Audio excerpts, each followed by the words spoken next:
My name is Jonathan Hall, and my dad was killed by a distracted driver. In 2016, my dad was struck by a driver who was speeding down Highway 69 in her sedan. Her statement was that she took her eyes off the road to reach for her phone, and when she looked up, the accident had already happened. That decision cost my dad his life. My 5-year-old saw my mom implode as she heard the news of the man who she was married to for over 40 years would not be coming home that day. I watched an ambulance dash cam video that captured the collision, and I saw 6 seconds of time where she closed the gap between her sedan and my dad on his motorcycle, ultimately sending him flying over her car to his death on the asphalt.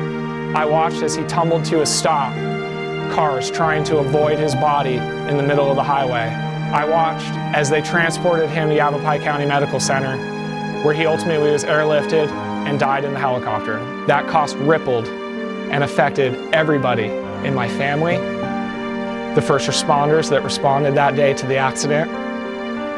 It affected everyone all the way down to my 5-year-old, who was at my mom's house when the police officer showed up with a Ziploc bag containing my dad's broken sunglasses, his shoes, and his wallet.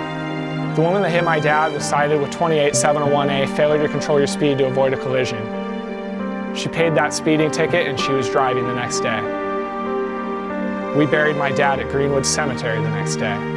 Those are costs that we're going to be paying for the rest of our life. And it's because somebody made a selfish decision to prioritize whatever was going on their phone over the life of my dad. Think about the people that we share the road with. Think about their lives, their families, their grandkids. I'll never get my dad back. I can remember the last time I hugged him. My mom goes to bed alone at night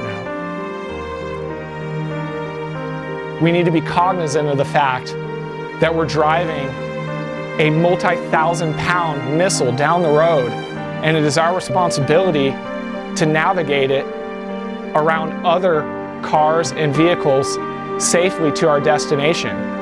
We took on that responsibility when we applied for a driver's license. And I just ask you to please think about your Tom the next time that your phone buzzes and you're driving down the road.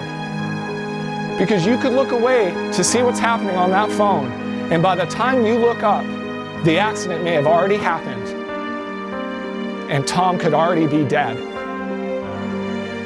Please, drive hands-free.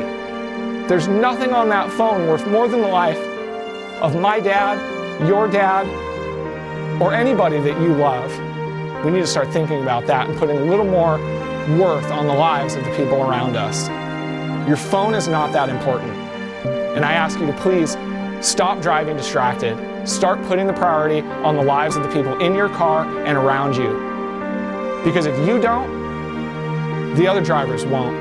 And it may be you that gets hit by the car who's distracted, and it may be your family that's trying to pick up the pieces when they're left behind without you.